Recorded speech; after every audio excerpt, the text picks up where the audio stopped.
추석 연휴가 끝나고 10월이 시작되면 경남 곳곳에서 가을 축제가 풍성하게 열립니다. 창원 39사단터 개발 방식에 대해 특혜 시비가 일고 있습니다. 알짜배기 땅은 민간 사업자 찾으라는 비판도 일고 있습니다. 농어촌 지역 마을 기업들이 공동체를 살리고 지역 경제에도 활력이 되고 있습니다. 맞춤 양복점과 헌책방 등 추억의 가게들이 폐업 위기에도 단골 손님과 추억으로 꿋꿋하게 명맥을 잇고 있습니다.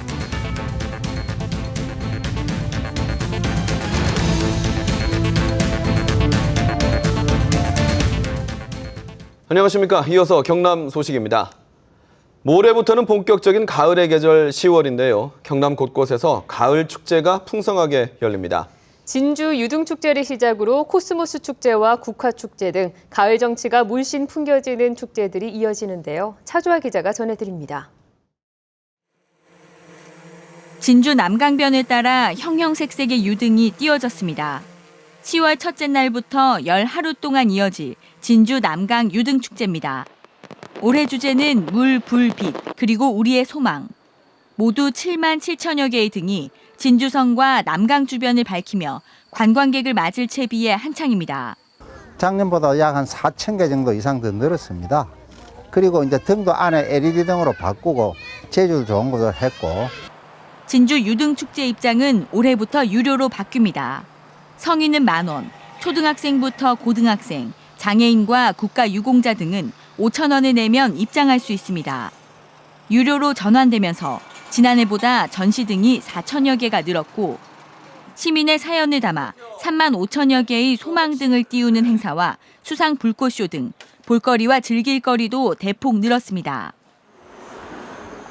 하동에서는 푸른 들판 가득 파스텔빛 코스모스가 화사하게 피었습니다. 마을 주민들이 40만 제곱미터 터에 코스모스와 메밀꽃 씨앗을 뿌리면서 시작된 축제는 올해로 9회째. 꽃물 들이기, 메밀묵 체험 등 다양한 행사가 다음 달 4일까지 이어집니다. 또 남해에서는 제6회 독일마을 맥주축제가, 창원에서는 10월 말부터 가고파 국화축제가 이어지는 등 10월의 경남이 가을빛으로 물들고 있습니다. KBS 뉴스 차주아입니다. 창원시가 39사단을 함안으로 이전해주는 대가로 전체 부대 면적의 33.5%를 민자 사업자에게 넘겨주기로 했습니다. 그래서 35만 4천 제곱미터를 갖게 되는데요. 정작 근린공원 면적은 사업자의 개발 대상에서 빠져 특혜 시비가 일고 있습니다. 먼저 오종우 기자의 보도입니다. 39사단 이전은 기부대 양여 방식으로 진행되고 있습니다. 태연건설 등 7개 건설사가 39사단을 함안으로 이전해주면 그 대가로 39사단 더해서 33.49%의 땅을 갖도록 한 겁니다. 민자 사업자는 전체 106만여 제곱미터 39사단 더해서 아파트와 상업용지 등 35만 4천 제곱미터를 갖게 됩니다. 땅의 전체 줄 수 있는 총 면적은 33.5% 이내로 준다. 그런 명시 하에 공모를 했어. 그 공모를 보고 민간 사업자가 제안을 했어. 하지만 약 24만 5천 제곱미터 근린공원이 전체 39사단 면적에 포함돼 있었지만 정작 개발 계획에는 빠져 있습니다. 창원시가 민자 사업자에 땅을 줄 때는 공원 면적을 포함시켰다가 정작 개발 대상에선 제외된 건데 차이가 8만 4천여 제곱미터나 됩니다. 더구나 이번에 개발에서 제외된 근린공원을 조성하려면 창원시는 별도의 예산을 투입해야 합니다. 전체 시민에게 돌아가지 않고 일부 사업자의 배를 불리는 측면으로 간다는 게 정말 안타깝고 반드시 이 부분에 대해서는 어느 정도 시정이 되어야 된다고. 창원시의 39사단터 개발 방식에 대해 특혜 시비가 일고 있습니다. KBS 뉴스 오종우입니다. 창원 시민의 오랜 수건이었던 39사단 이전이 마무리됐지만 앞서 보신 것처럼 민간 사업자만 이득을 보고 있다는 비판이 나오고 있습니다. 사업자가 공공용지 개발에 대한 책임은 없이 아파트와 상업용지 등 이른바 알짜배기 땅을 독차지하기 때문입니다. 이어서 송현준 기자가 취재했습니다. 통합창원시의 한가운데 마지막 남은 노른자위 땅인 39사단터. 시민들은 창원시 장기 발전을 이끌 시설을 기대했지만 실상은 그렇지 않습니다. 39사단터 중심부는 최고 42층 높이에 달하는 6,100가구의 대단위 아파트 단지가 차지합니다.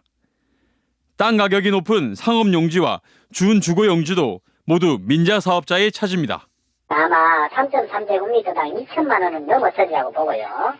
공동주택의 분양가는 1,450선을 안 넘겠나. 민자 사업자가 어차피 33.49% 이상은 차지하지 못하는 만큼 초중고등학교가 한 곳씩 들어서게 됐는데 분양에 유리한 학군이 조성되는 겁니다. 민간 사업자가 땅을 33.5%를 받아서 실제로 이 대규모 사업비를 투자해서 해소할 수 있는 방안이 사실은 아파트가 가장 큰 그 메리트를 가질 수밖에 없지 않습니까? 반면 창원시가 분양할 수 있는 지원시설 용지는 고작 8만여 제곱미터, 전체의 7.7%에 불과합니다. 그나마 종교와 문화시설 용지 등은 땅 가격이 싸 창원시 재정 확충에도 큰 도움이 안 됩니다. 또 부대 안쪽 사격장이 있던 산길석은 개발이 어려워서인지 아예 개발 계획에서 빠졌습니다. 우리가 건설업사 좋아하고 아파트 지으라고 했습니까? 행정타운이나 우리 주민들이 쓸 수 있는 공간을 만들려고 우리가 이 점을 계속 요구를 했는데 39사단터 개발이 공익 목적보다 민자 사업자가 분양하기 딱 좋은 아파트 단지일 뿐이라는 반발이 커지고 있습니다. KBS 뉴스 송현준입니다. 통영의 작은 섬 욕지도에 가면 할머니들이 직접 바리스타로 나서서 운영하는 커피숍이 있다는 사실 알고 계신가요? 요즘 농어촌 곳곳에서 생겨나는 마을 기업의 한 사례인데요. 지역 경제에 활력을 불어넣는 새로운 시도를 김소영 기자가 전해드립니다. 작은 섬마을을 가득 채우는 은은한 커피향. 어서 오세요. 지난해 문을 연 마을 기업 욕지도 할매 바리스타입니다. 바리스타는 모두 이 마을 주민들인 60, 70대 할머니들.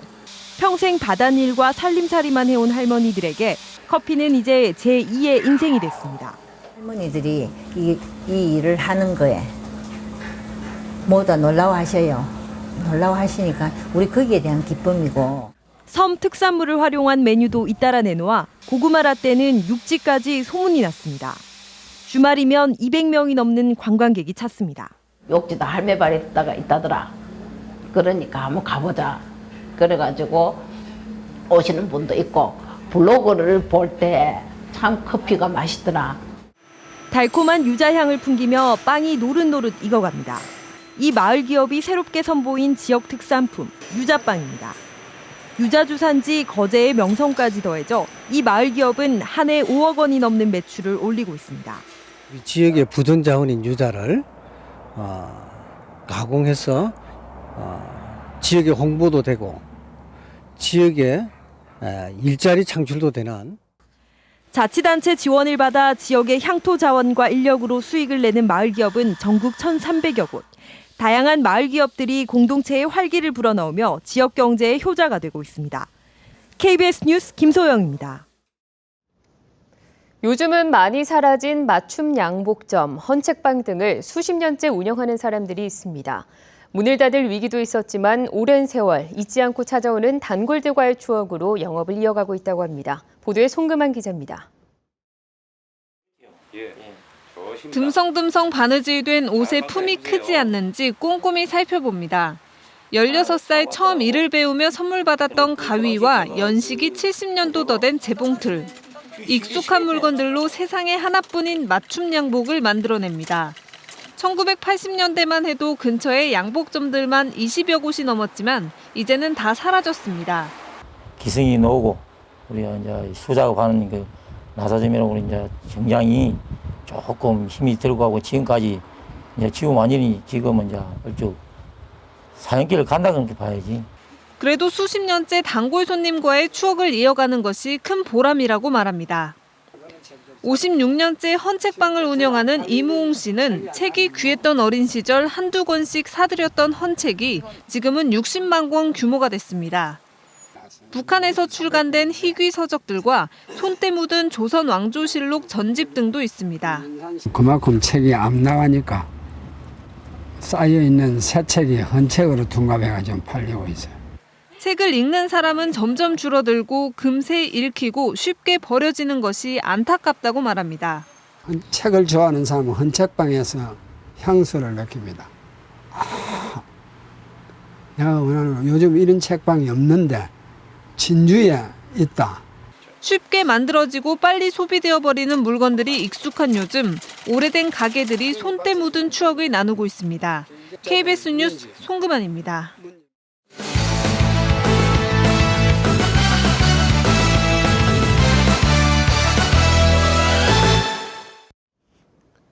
주요 단신입니다.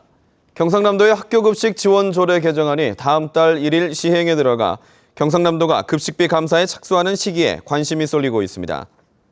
경상남도는 경상남도 교육청에 지원하는 학교급식 식품비에 대해 도지사의 감사 권한을 명시하도록 조례를 개정해 다음 달 1일 시행에 들어갑니다. 경상남도는 도의회가 특위를 구성해 내년 1월을 기한으로 급식비에 대한 행정사무조사를 하고 있어 이와 감사를 병행할지 내년 이후 별도 감사를 할지 검토하고 있습니다. 마산항으로 들어오는 일본산 고철의 방사능 검사가 여전히 부진한 것으로 나타났습니다. 관세청 국정감사 자료를 보면 올해 마산항으로 우리나라에 들어온 일본산 고철 82건 가운데 14건 17%만 검사를 한 것으로 확인됐습니다. 이 같은 수치는 검사율이 가장 높은 광양항 82%에 한참 못 미치는 수준인데다 인근 부산항의 23%보다도 낮습니다. 경남에서 심장질환과 간질환에 의한 사망이 가장 많은 것으로 나타났습니다. 통계청이 지난해 사망 원인 통계를 조사한 결과 경남 지역에서는 연령 표준화 사망률에 따라 인구 10만 명당 384.6명이 숨져 강원과 울산, 전남에 이어 전국에서 네 번째로 사망률이 높았습니다. 경남 지역의 사망 원인으로는 심장질환 사망률이 인구 10만 명당 47.4명, 간질환 사망률은 12.7명으로 전국에서 가장 높았습니다. 경남 소식이었습니다.